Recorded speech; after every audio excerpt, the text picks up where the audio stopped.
आज Doubtnut app download करें। Doubtnut पर अपने सभी गणित, रसायन विज्ञान, भौतिक विज्ञान और जीव विज्ञान के डाउट्स का करो सफाया। बस प्रश्न की फोटो खींचो, एक ही प्रश्न को क्रॉप करो और तुरंत वीडियो सोल्यूशन पाओ। अभी डाउनलोड करें। चलिए हम लोग के सामने प्रश्न है, अभियुक्त विधि का प्रयोग करके निम्न समीकरण निकाय का हल कीजिए। ठीक है, और यहाँ पर दे दिया x जोड़ 2y जोड़ z बराबर 7। ठीक है, 1 जोड़ 3z बराबर 11 और 2x माइनस 3y बराबर 1। ठीक है, तो यहाँ पर चलिए हम लोग क्या करेंगे, सबसे पहले यहाँ पर देख लेते हैं कैसे हम लोग निकालते हैं अभियुक्त विधि से। ठीक है, हल तो x बराबर हमारा क्या होता है, b होता है। ठीक है, तो x का मान निकालने के लिए हम लोग a को उस तरफ भेज देते हैं, तो a का प्रतिलोम गुना b हो जाएगा। ठीक है, तो यहाँ पर हम लोग सबसे पहले a का प्रतिलोम निकालेंगे, तो जान लेते हैं a अवयव, b अवयव और x अवयव क्या होता है हमारा। a का अवयव हमारा क्या होता है, x y, z का गुणांक का अवयव होता है। ठीक है, तो यहाँ पर x का गुणांक क्या है, x है, y का गुणांक कितना है, 2 है, और z का गुणांक कितना है, 1 है। x का गुणांक 1, y का गुणांक 0 है और z का गुणांक हमारा कितना है, 3 है। और यहाँ पर x का गुणांक हमारा कितना है, तीसरा समीकरण में 2 है, और y का गुणांक कितना है, -3, और z का गुणांक कितना है हमारा 0। ठीक है, उसके बाद हमारा यहाँ पर x अवयव क्या होता है, x और y और z का अवयव होता है। ठीक है, और उसके बाद b अवयव हमारा क्या होता है, अचर पद का अवयव होता है। तो हमारा क्या है, 7, 11 और 1। ठीक है, लिख लेते हैं 7, 11, 1। हम लोग क्या करेंगे, a का प्रतिलोम निकालेंगे और फिर b से गुना कर देंगे x निकालने के लिए। तो a का प्रतिलोम हम लोग कैसे निकालते हैं, उसके लिए हम लोग सहखंड निकालेंगे। तो सहखंड हमारा क्या होता है, उसका सूत्र होता है -1 के घात i जोड़ j Guna m i j। ठीक है, और सहखंड निकालने के बाद फिर उसका परिवर्त कर देंगे तो वो हमारा सहखंड निकल जाएगा। फिर हम लोग सारणिक मान से भाग दे देंगे, तो वो हमारा क्या निकल जाएगा, वहाँ पर हमारा निकल जाएगा वहाँ पे ये प्रतिलोम। ठीक है, प्रतिलोम से फिर b को गुना कर देंगे तो फिर x का मान आ जाएगा। तो यहाँ पर चलिए हम लोग क्या निकालते हैं, बारी बारी से सब सहखंड अवयव निकालते हैं। तो c एक एक हम लोग निकालेंगे, तो -1 के घात 1 जोड़ 1 और m एक एक हमारा क्या हो जाएगा, पहला पंक्ति और पहला स्तंभ हटाएंगे तो बचा हुआ अवयव हमारा क्या है, 0 -9। ठीक है, तो कितना आ जाएगा, +9 हो जाएगा यहाँ पर। तो हमारा क्या हो गया यहाँ पर, +9। अब उसके बाद यहाँ पर क्या आ जाएगा हमारा, हल करने के बाद 9 c 1 2 निकालेंगे उसी प्रकार। तो -1 के घात 1 जोड़ 2 गुना m 1 2। तो m 1 2 कैसे निकालेंगे, पहला पंक्ति और दूसरा स्तंभ हटाएंगे, बचा हुआ को आड़े चौगुना करके घटा देंगे। तो 1 गुना 0 0 0 -3 गुना 6, तो -6 आ जाएगा यहाँ पर।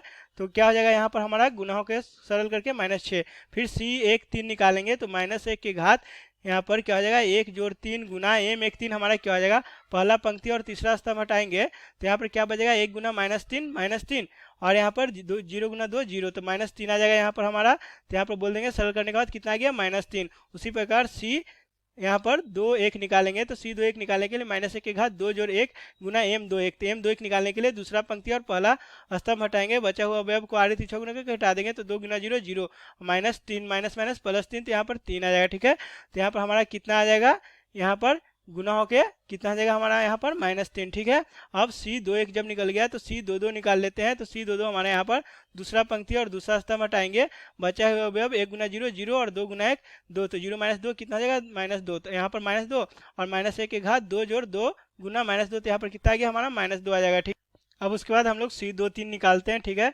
c 2 3 निकालेंगे तो -1 के घात 2 जोड़ 3। ठीक है, और यहाँ पर m 2 3 निकालने के लिए दूसरा पंक्ति और तीसरा स्तंभ हटाएंगे, बचा हुए अवयव को आड़े तीसरा गुना करके घटा देंगे। तो 1 गुना -3 हमारा कितना आ जाएगा, -3 और 2 गुना 4 2 कितना आ जाएगा, 4। तो -3 और -4 मिलकर कितना आ जाएगा हमारा, -7। तो यहाँ पर कितना आ जाएगा हमारा, सरल करने के बाद 7 आ जाएगा। ठीक है, अब हम लोग c 3 1 निकालते हैं। तो c 3 1 निकालने के लिए यहाँ पर -1 के घात 3 जोड़ 1 और तीसरा पंक्ति और पहला स्तंभ हटाएंगे, तो बचा हुआ अवयव हमारा क्या हो जाएगा, 2 गुना 3 6 6 -0 6, तो यहाँ पर कितना आ जाएगा, 6 हो जाएगा। ठीक है, फिर c 3 2 निकालते हैं। तो -1 के घात 3 जोड़ 2 गुना m 3 2, तो तीसरा पंक्ति और दूसरा स्तंभ हटाएंगे, तो बचा हुआ अवयव हमारा 1 गुना 3 3 और 1 गुना 1 1, तो 3 में से घटेगा तो 2, तो कितना आ जाएगा, -2। फिर c 3 3 निकालेंगे, तो यहाँ पर हमारा क्या आ जाएगा, -1 के घात 3 जोड़ 3 और तीसरा पंक्ति और तीसरा स्तंभ हटाएंगे, बचा हुआ अवयव 1 गुना 0 0 0 -2, यहाँ पर -2, तो कितना आ जाएगा हमारा यहाँ पर, -2 आ जाएगा। ठीक है, अब हम लोग यहाँ पर सहखंड निकल गया, तो सहखंड का परिवर्त कर देंगे तो सहखंडज निकल जाएगा। तो यहाँ पर हम लोग बोल देंगे सहखंडज हमारा क्या हो जाएगा, यहाँ पर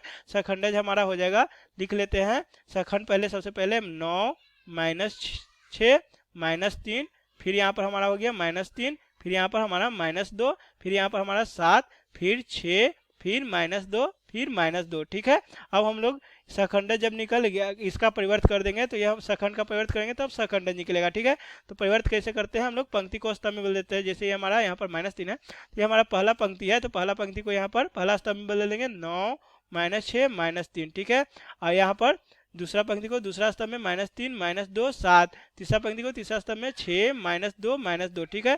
तो सखंडज निकल गया। अब हम लोग यहाँ पर सारणिक मान निकाल लेते हैं। तो एक सारणिक मान हमारा क्या हो जाएगा वो लिख लेते हैं सबसे पहले। तो यहाँ पर कोई एक ले लेते हैं पंक्ति या कोई एक स्तंभ ले लेते हैं, ठीक है। तो मान लेते हैं हम लोग का पहला तीसरा स्तंभ ले लेते हैं। तो तीसरा स्तंभ का अवयव 1 3 0 है। तो यहाँ पर इसमें हम लोग 1 3 और 0 से गुना कर देंगे संगत से। तो यहाँ पर -3 गुना 1 हमारा कितना आ जाएगा -3 और 3 1 0 ना, -3 गुना 1 -3 और यहाँ पर 7 गुना 3 कितना आ जाएगा हमारा 21। तो 7 21 और उसके बाद यहाँ पर 0 गुना -2 0, तो 21 -3 में कितना हो गया हमारा 18। तो यहाँ पर हम सारणिक ए का मान कितना आ गया 18।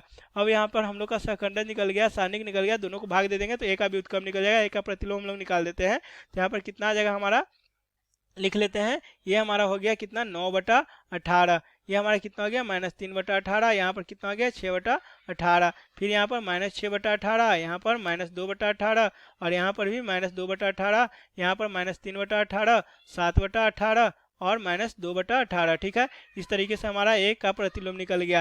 अब हम लोग यहाँ से ए का प्रतिलोम में बी से गुना कर देते हैं। तो बी हमारा क्या है वो लिख लेते हैं। तो बी अभी हमारा यहाँ पर क्या आया है वो देख लेते हैं, 7 11 1, ठीक है। अब हम लोग गुना कैसे करते हैं, जैसे ये हमारा 3 गुना 3 का भी है, ये हमारा 3 गुना 1 का भी है। तो गुना होकर हमारा क्या हो जाएगा 3 गुना 1 का भी मिलेगा, ठीक है। तो 3 गुना 1 का भी यहाँ पर हम लोग निकाल लेते हैं। तो कैसे गुना करते हैं, यहाँ पर पहला पंक्ति लेते हैं, प्रथम स्तंभ लेते हैं, संगत अवयव को गुना करके जोड़ देते हैं। तो यहाँ पर हमारा क्या हो गया 9 से 63/18, फिर 11 तिहाई -33/18, फिर यहाँ पर +6/18, ठीक है। उसी प्रकार दूसरा पंक्ति ले लेते हैं। तो -6 गुना 7 कितना आ जाएगा -42/18, ठीक है। और -2 गुना 11 यानी कि -22/18 और यहाँ पर -2/18 और यहाँ पर हमारा क्या आ जाएगा -3 में 7 से गुना करेंगे तो -21/18, फिर 7 में 11 से गुना करेंगे तो 77/18, ठीक है। और यहाँ पर -2/18। अब यहाँ से हम लोग क्या करेंगे सरल कर देंगे। तो एक x बराबर हमारा क्या था a का प्रतिलोम गुना b था। तो यहाँ पर हमारा a का प्रतिलोम गुना b क्या आ जाएगा वो हम लोग सबसे पहले देख लेते हैं। तो 63 में से 33 घटेगा तो हमारा कितना बचेगा 30 बचेगा। 30 और 6 36, 36 और 18 मिलकर कितना हो जाएगा 2। फिर यहाँ पर -42 -22 -2, तो -42 और -2 कितना हो जाएगा हमारा 44। तो 22 दूनी 40 22 तिया 66, ठीक है। यहाँ पर हम लोग देख रहे हैं कि यहाँ पर हम लोग से एक गलती हुआ है। यहाँ पर हम लोग का क्या हुआ है, यहाँ पर जब -6 में -1 से गुना करेंगे तो हमारा +6 हो जाएगा, ठीक है। तो यहाँ पर हमारा जब +6 होगा तो इसका अवयव हमारा क्या हो जाएगा, यहाँ पर भी हमारा +6 होगा, ठीक है। जब यहाँ +6 हो जाएगा तो यहाँ पर अभी हमारा क्या हो जाएगा, ये हमारा क्या है, ये यहाँ पर पहला पंक्ति था तो यहाँ पर यहाँ भी हमारा +6 हो जाएगा, ठीक है। और उसके बाद जब ये +6 होगा तो यहाँ पर भी हमारा क्या हो जाएगा +6/18 और यहाँ पर भी हमारा +42/18, ठीक है। तो मिलकर कितना आ जाएगा यहाँ पर हमारा 18/18, तो 1 हो जाएगा। फिर यहाँ पर हम लोग जो सरल करेंगे तो कितना आ जाएगा हमारा 54/18, कितना आ जाएगा 3। तो यहाँ से हमारा आ गया और इसको x का मान हमारा क्या होता है x y z होता है, ठीक है। और यहाँ पर हमारा क्या है 2 1 3 है। तो दोनों को यहाँ पर क्या करेंगे बराबर करवाएंगे। तो x का मान तुलना जब करेंगे तो x का मान 2 और y का मान कितना आ गया 1 और z का मान हमारा कितना आ गया 3। तो यहाँ से बोल देंगे कि हमारा प्रश्न का उत्तर हो गया कितना x बराबर 2 y बराबर 1 और z बराबर 3, ठीक है।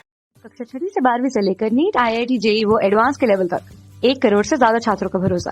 आज ही डाउनलोड करें डाउटनेट ऐप या व्हाट्सएप करें अपने सारे डाउट्स 8400 400 400 पर।